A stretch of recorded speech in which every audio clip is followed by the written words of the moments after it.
చేశారు ఇన్వెస్ట్ చేయడానికి అని అన్నారు. అన్నాక మాగుంట శ్రీనివాస్ రెడ్డిని అక్యూజ్గానే పెట్టలేవు ఈ రోజు వరకు. This is totally unfair prosecution.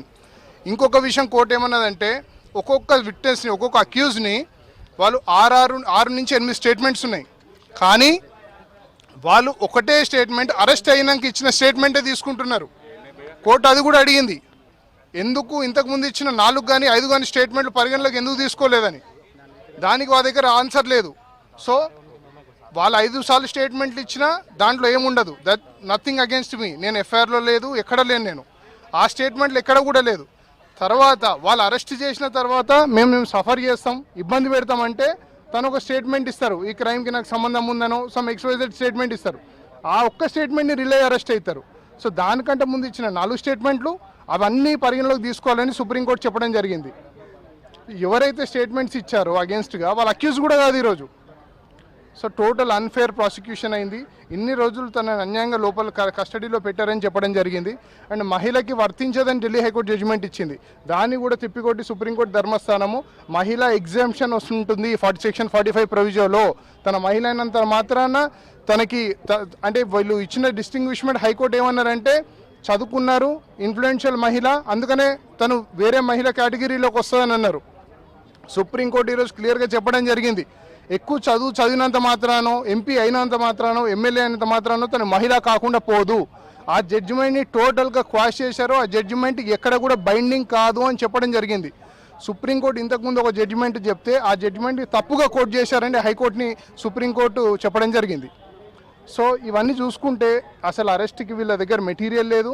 నేను మొదటి నుంచి చెప్పుకుంటూ వచ్చాను, అరెస్ట్ అయింది 15th March, ఆ రోజు నుంచే నేను చెప్పుకుంటూ వచ్చాను ఈ arrest it self is illegal అని. ఇదో అదే జరిగింది. సుప్రీంకోర్టు ఈరోజు అదే చెప్పింది, అరెస్ట్ ఈజ్ ఇల్లీగల్ అన్నది. తను బెయిల్ పెట్టాల్సిన అవసరం లేదు. 500 మంది విట్నెస్లు ఉన్నారు. మీకు చిన్న ఉదాహరణ ఇస్తాను, 500 విట్నెస్ ఇంటూ 40 అక్యూజ్ కౌన్సిల్స్ లెక్కేసుకుంటే 20,000 days అవుతుంది. ఒక్కరోజు క్రాస్ ఎగ్జామినేషన్ చేస్తే 20,000 రోజులు అవుతుంది. దీనిలో punishment, highest punishment 7 years. And supreme court ఈరోజు అన్నది ఒక 1 రూపీ కూడా మనీ ట్రయల్ లింకింగ్ జరగలేదు కవిత గారికి. బుచ్చిబాబు గురించి మాట్లాడడం జరిగింది, ఈడీ వాళ్ళ తరపున న్యాయవాది. బుచ్చిబాబు అక్యూజ్డే కాదు, ఈడీలో తనకు పైసలు వచ్చాయని అన్నారు వాళ్ళు, తన అక్యూజ్డే కాదు. సో అన్ఫేర్ ప్రాసిక్యూషన్గా చేయడం వలన కవిత గారికి బెయిల్ ఇవ్వడం జరిగింది. కవిత గారి ఇన్వాల్వ్మెంట్ లేదు. అండ్ ఒక్కటి స్పష్టంగా చేస్తున్నాను, అరెస్ట్ అయిన రోజు కవిత గారు అన్నారు కడిగిన ముత్యంలా బయటకు వస్తా అని. యు మార్క్ మై వర్డ్స్, కడిగిన ముత్యంలా బయటకు వస్తా అన్నారు. సుప్రీంకోర్టు క్లియర్ ఫైండింగ్ ఇచ్చింది తనకి ఎటువంటి ఇన్వాల్వ్మెంట్ లేదు అని. గతంలో కవిత గారి అరెస్ట్ కానీ ఆ తర్వాత ఆమె రిమాండ్ రిపోర్ట్స్లో కానీ సిబిఐ కానీ ఈడీ ఛార్జ్షీట్లో అనేక అభియోగాల్ని ఆరోపణలు కవిత గారి మీద మోపినటువంటి పరిస్థితి, వాటన్నిటికీ కాదని ఇవాళ సుప్రీంకోర్టు తీర్పు వచ్చినట్టుగానే భావించవచ్చా? మీరు అందరు విన్నారు, దాంట్లో క్లియర్ ఫైండింగ్స్ కూడా సుప్రీంకోర్టు ఇచ్చింది. తన ఇన్వాల్వ్మెంట్ ఎక్కడ లేదని చెప్పి సుప్రీంకోర్టు చెప్పడం జరిగింది ఈరోజు. ఇప్పుడు బెయిల్ మంజూరు చేశారు కదా, ఎలాంటి కండిషన్స్ ఉన్నాయి? కండిషన్స్ సిసోడియా గారికి ఇచ్చిన కండిషన్సే పెట్టారు. 10 లక్షలు 2 షూరిటీలు పెట్టమన్నారు, పాస్పోర్ట్ సరెండర్ చేయమన్నారు. సో అవన్నీ జనరల్ కండిషన్స్, అవన్నీ చేస్తాము. అండ్ ఎటువంటి ఆఫీస్ ముందు రిపోర్ట్ చేయాల్సిన అవసరం లేదని కూడా సుప్రీంకోర్టు స్పష్టం చేసింది. కేసు ట్రయల్ నడుస్తుంటుంది, తను ట్రయల్కి అపియర్ అవుతారు, అందరూ అయినట్టే. అందరూ యాజ్ యూజువల్గా తను అపియర్ అవుతారు. ఈ రోజే విడుదలవుతారు. ఇప్పుడు మేము రెడీగా ఉన్నాం, 2 o'clock వరకు జడ్జిమెంట్ వస్తుంది. జడ్జిమెంట్ రాగానే మేము ట్రయల్ కోర్టులో ఇస్తాము. షూరిటీస్ అన్నీ కూడా రెడీగా ఉన్నాయి. అవన్నీ పెట్టంగానే అది ఇంటిమేషన్ జైలుకి వెళ్ళడం జరుగుతుంది and shall be released immediately. Trial కోర్టులో సబ్మిట్ చేయాలి. ట్రయల్ కోర్టు ఎక్కడైతే కేసు పెండింగ్ ఉందో అక్కడ సబ్మిట్ చేయాలి. We are ready with it, our panel is ready.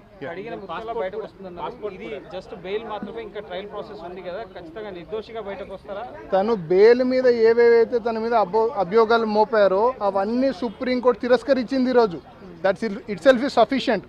తన ముందు ఉన్న అభియోగాలన్నీ సుప్రీంకోర్టు తిరస్కరించింది క్లియర్గా ఈరోజు. That it self is sufficient to say తన ఇన్వాల్వ్మెంటే లేదు. ఇన్వాల్వ్మెంట్ లేకపోయినా ఉందని చిత్రీకరించారు. మీరు గమనిస్తే తను అరెస్ట్ చేసింది 15 March, ఎంపీ ఎలక్షన్ నోటిఫికేషన్ వచ్చింది 16 March. మీకు దీంతోనే అర్థమవుతుంది ఒక్కరోజు ముందు ఎందుకు అరెస్ట్ చేశారు అంటే ఏమైనా భయపడుతున్నారా తను బయటకు వస్తుంది ప్రచారం చేస్తుందని? మాగుంట శ్రీనివాస్ రెడ్డి గారి వ్యవహారానికి సంబంధించి కూడా కొన్ని కీలకమైనటువంటి వ్యాఖ్యలు చేసినట్టు